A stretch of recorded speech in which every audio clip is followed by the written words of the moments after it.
एक नया मेहमान। स्कूल की बस ट्रैफिक सिग्नल पर खड़ी थी और 6 साल का रोहन समझो ड्राइवर भैया के सर पे था। गर्मी का दिन था।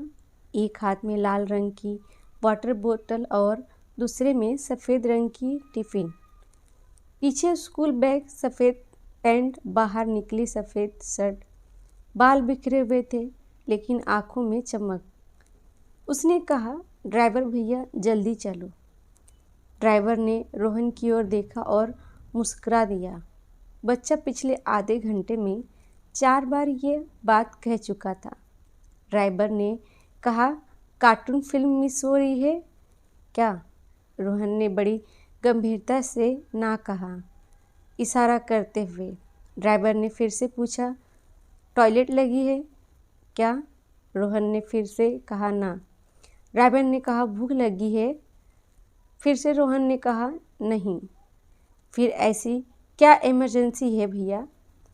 भैया, ड्राइवर ने कहा, ट्रैफिक सिग्नल हरा हुआ, गाड़ी चल पड़ी। 10 मिनट में रोहन का बस स्टॉप आ गया। रोज की तरह आया, उसे लेने के लिए पहुंच आई थी। वह घर की ओर चले तो रोहन इतनी तेजी से आगे चलने लगा कि जैसे पता नहीं क्या इमरजेंसी आ गई। 5 मिनट में वह दौड़ता हाँफता अपने 3rd फ्लोर के फ्लैट की सीढ़ियों पर था। घंटी बजाई, लगातार कई बार बजाने लगा। उसकी इस आदत से उसके पापा बड़े परेशान रहते थे। रोज कहते थे, ऑर्केस्ट्रा पार्टी में हो जो यहाँ की कीबोर्ड बजा रहे हो। उसकी माँ रानी दरवाज़ा खोली। 7 महीने से प्रेग्नेंट थी उसकी माँ। रोहन बैग सोफे पर डाला, टिफ़िन बॉक्स और पानी का बोतल अच्छे बच्चे की तरह किचन में रखी और टाई गंदे बच्चे की तरह सोफे पर फेंक दिया। फिर माँ से लिपट गया। बोला, बताओ ना, तुम्हारे कारण मैं कितनी जल्दी आया स्कूल से। बताओ ना मम्मी। रानी ने कहा, अच्छा आराम से। तुझे बताया ना, आजकल मम्मी से ज़्यादा चिपकना नहीं। रानी सोफे पर बैठ गई और बगल की मेज पर रखे बड़े से लिफाफे से मेडिकल रिपोर्ट्स निकालने लगी। ये देख, डॉक्टर अंकल ने ये दिया है? रानी ने कहा, हाँ। और रोहन की छोटी छोटी उंगलियों को अपनी सोनोग्राफी रिपोर्ट पर बनी एक सफ़ेद आकृति के ऊपर फिरने लगा, यानी घुमाने लगा। रानी को तो जैसे कि किसी खजाने की झलक मिल गई। उसने कहा, कब? रानी ने कहा, 2 महीने के बाद, 5 जुलाई को। रोहन उठा, अपने हाथ फैलाए और पूरे घर में एरोप्लेन बनाकर मंडराने लगा और ज़ोर ज़ोर से गाता जा रहा था, मेरे घर एक काका आने वाला है। रानी और उसके पिता राज के घर में दूसरा बच्चा आने वाला था। वक्त का जोड़ घटना गणित करके उन्होंने शादी के 1 महीने के बाद जो आने वाली ज़िंदगी का कैलेंडर बनाया था, उसका हर पन्ना प्लान के मुताबिक पलटता जा रहा था। 2 साल में पहला बच्चा, जब वह 6 से 7 साल का हो तो दूसरा बच्चा। दोनों के लिए अलग अलग फिक्स डिपॉजिट। रोहन की अच्छी परवरिश हो सके, इसके लिए रानी ने अपनी बैंक की नौकरी छोड़ दी और कई साल से माँ होने की नौकरी, जो अपने आप में फुल टाइम जॉब होती है, वह खूबी संभाल रही थी। राज एक अच्छी पोजीशन पर था, अच्छी खासी तनख्वाह मिल रही थी। साल में एक बार पति पत्नी कहीं न कहीं छुट्टी पर जरूर चले जाते थे और इस बार भी गर्मियों में किसी अच्छे हिल स्टेशन जाने के लिए प्लानिंग कर रहे थे कि डॉक्टर ने सख्त हिदायत दी थी कि रानी ट्रैवल नहीं कर सकती। अगले ही दिन राज ने रानी की मम्मी को याद सर फ़ोन लगाया और कहा, मम्मी, डॉक्टर ने तो रानी को कहा है कि कहीं जा नहीं सकती, तो हमने अपनी छुट्टियां भी कैंसिल कर दी है और उसके बाद सुनीता की शादी में याद शहर भी नहीं आ पाएंगे। सुनीता को समझा दीजिएगा। आप ऐसा करिए, शादी के फ़ौरन बाद आप यहाँ रानी के पास आ जाइए। हाँ हाँ, पापा से कहिएगा कि दो दो पेटी लीची और आम ज़रूर पैक रखवा दे, या रोहन को खाने को नहीं मिला तो वो मुझे ही खा जाएगा। रानी की मम्मी ने कहा, हाँ ठीक है, और वैसे भी अब तो गोद भराई भी होने वाली है। राज कोशिश करता था रानी को खुश मिजाज रखे। अपने दफ्तर की फाइल और स्ट्रेज वो घर वापस नहीं लाए। दोनों साथ में पुरानी पिक्चरों के गाने सुनते थे। ड्राइंग रूम में अपने लाल सोफे पर बैठकर नई पिक्चरों के गानों पर अपनी माइकल जैक्सन बेटे रोहन का डांस देखते थे और कॉमेडी फिल्मों पर साथ में हंसते थे। बच्चों के नामों की किताब खरीदी जा चुकी थी। बच्चों के नाम पर रोज़ छेड़छाड़ के झगड़े होने लगे थे। राज हर रोज़ छोटी मोटी चीज़ों के लिए रानी का ख्याल रखता था। दफ्तर से फ़ोन करके खैरियत पूछता था। बहुत से बहाने बनाकर जल्दी सड़क लेता था। घर जल्दी आ जाते थे। ऐसा लगता था कि इस बच्चे ने अपना जादू दुनिया में आने से पहले ही चलना शुरू कर दिया है। जिंदगी की दौड़ भाग में मसरूफ़ हो चुके थे। राज और रानी फिर से वही पुराने प्रेमी बनते जा रहे थे। रेलवे स्टेशन पर गाड़ी आने में 20 मिनट की देरी थी। स्कूल की छुट्टियों का वक्त था और प्लेटफॉर्म पर बैठने की तक की जगह नहीं थी। वैसे राज का अगर बैठना चाहता भी तो रोहन उसे बैठने नहीं देता। वह रेलवे स्टेशन होश संभालने के बाद पहली बार आया था। बहुत खुश था। उसकी नानी जो आ रही थी।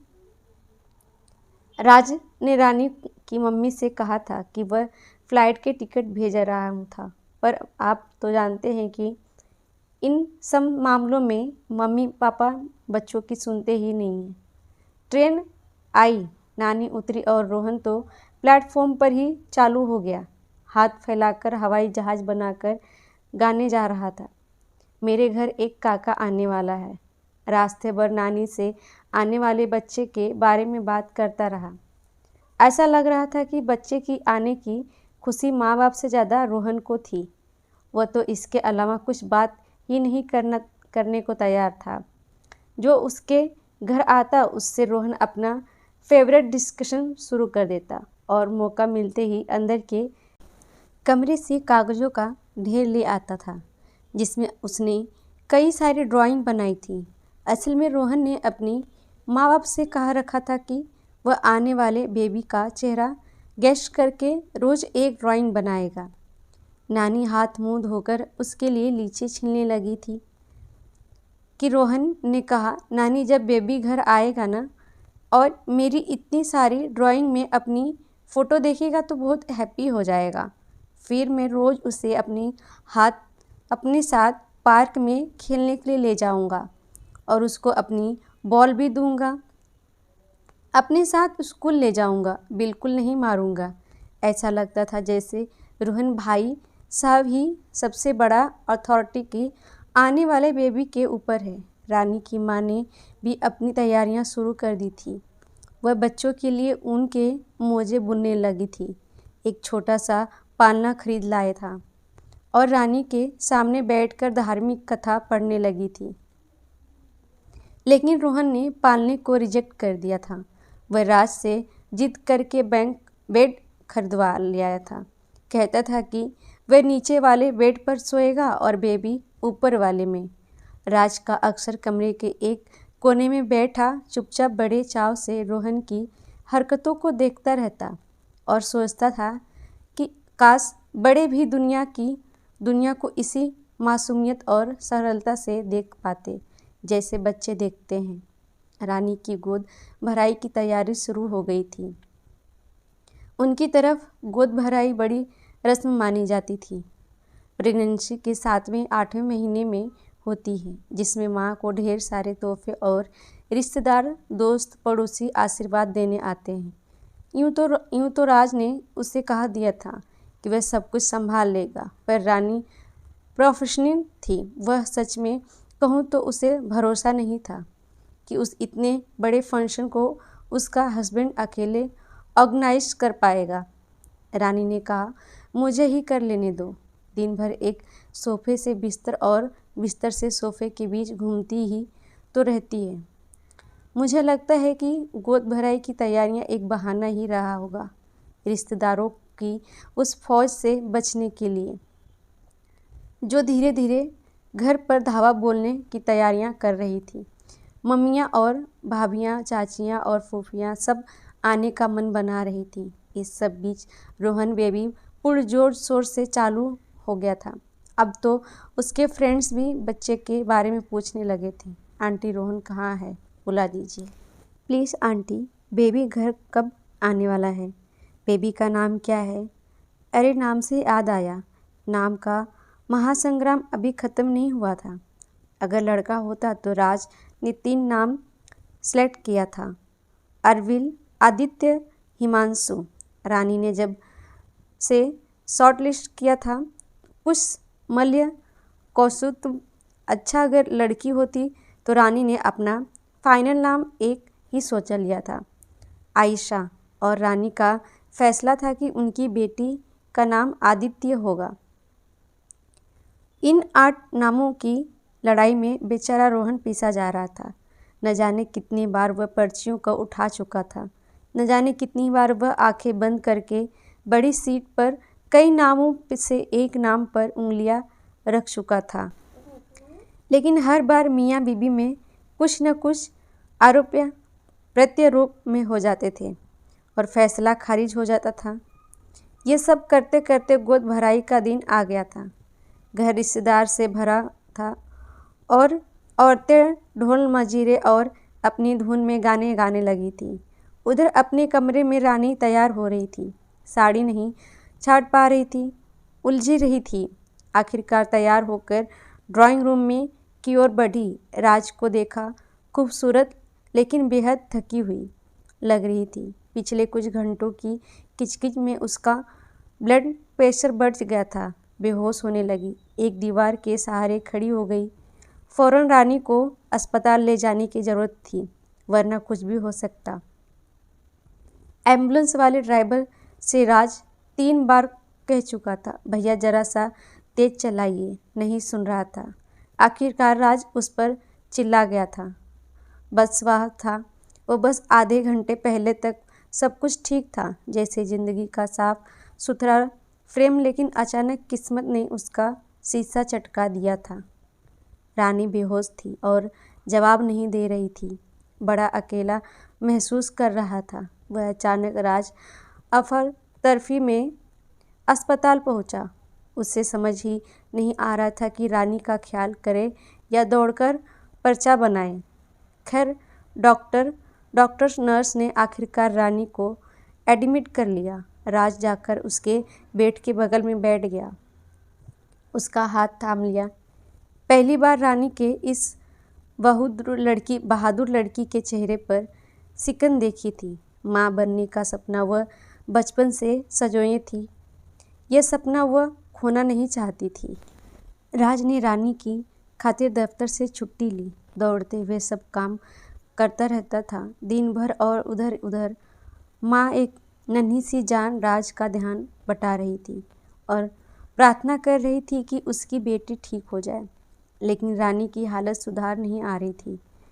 उम्मीद और नाउम्मीदी के बीच एक दीर्चा है, और उस दीवार से राज अपनी पत्नी की ज़िंदगी को देख रहा था। उसने तो सारी ज़िंदगी का सोच समझा प्लान तैयार कर लिया था। कब शादी करेगा, कब पहला बच्चा होगा, कब दूसरा बच्चा होगा, कब उनके लिए फिक्स डिपॉजिट। लेकिन इस सोच समझे कैलेंडर में एक नया पन्ना कहीं से उखड़ कर आ गया था।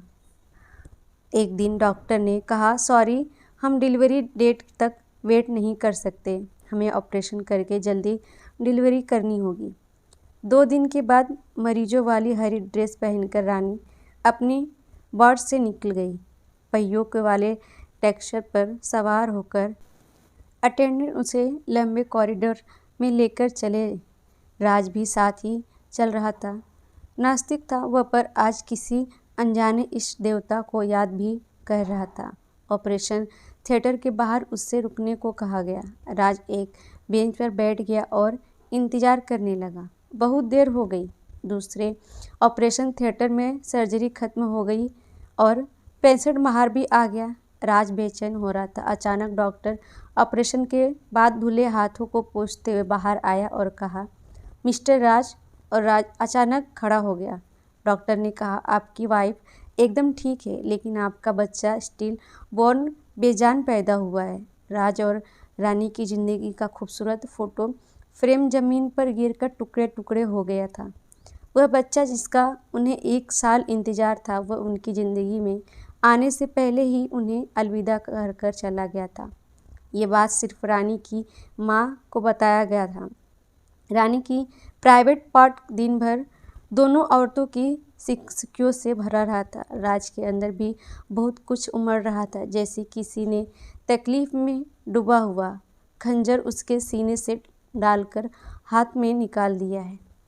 वह भी ज़ोर ज़ोर से सिसक कर रोना चाहता था, लेकिन मजबूर था। ऐसा वक्त पर कमजोरी नहीं दिखा सकता था। घर पर रोहन को एक झूठा बता दिया था कि उसकी मम्मी को एक इन्फेक्शन हो गया था और उसे किसी से भी मिलने की मनाही है। राज और रानी का अपना गम इतना तकलीफ नहीं था जितना उसे लम्हे डर था जब अपने घर पर वापस दाखिल होने वाले थे। खाली हाथ वे दोनों जब घर से निकले थे तो उसी नन्हे से सपने को घर लेने के लिए निकले थे, जो 1 साल से उनकी आंखों में बसा हुआ था। लेकिन आज वह सपना जल चुका था। रानी को अस्पताल से घर जाने की इजाज़त मिलने वाली थी, लेकिन शायद कुछ वक्त के लिए उसे किसी भी चीज़ का कोई मोह नहीं बचा था। वह टूट चुकी थी, दीवारों को ताकती रहती थी, अचानक रो पड़ती थी। कुछ और दिन बीत गए। आखिरकार एक दिन रानी को डिस्चार्ज दिया गया। राज अस्पताल से चलने से पहले घर पर फ़ोन किया। आय ने उठाया। राज ने कहा, एरोप्लेन बना हुआ है। सब पीछे रोहन के ज़ोर ज़ोर से गाना गा रहे थे। आवाज़ आ रही थी। वह हाथ हवा में फैलाकर हवाई जहाज़ बनाकर सारे घर में गाता फिर रहा था, मेरे घर एक काका आने वाला है। राज ने बिना कुछ कहे फ़ोन रख दिया। पेपर वर्क पूरा हो गया था। लोग चल दिए। आधे घंटे बाद राज ने अपने घर पर घंटी बजाई। आया ने दरवाज़ा खोला और पलटकर चिल्लाई, रोहन देखो कौन आया। रोहन दौड़ता हुआ आया, वहीं एरोप्लेन वाली मुद्रा करता हुआ। बोला, कहाँ है बेबी, कहाँ है बेबी। राज ने पलटकर रानी और उसकी माँ को देखा। रानी बोली, लो यह तुम्हारा बेबी। रानी की गोद में एक छोटा सा बच्चा था, पाँव मारता हुआ, अपनी जरा जरा सी मुट्ठियाँ धीमी सी खींचता हुआ, अपनी आंखें खोलकर रोशनी में मिचता हुआ। रानी की बेटी उसे छोड़कर चली गई थी और रोहन की खुशी की खातिर राज और रानी ने एक नन्ही सी जिंदगी को एक नई जिंदगी देने का फैसला कर लिया था, अनाथालय से। उम्मीद है ये वीडियो आपको बेहद पसंद आई होगी। थैंक यू फॉर वॉचिंग और अपने दोस्तों को शेयर करना ना भूलें।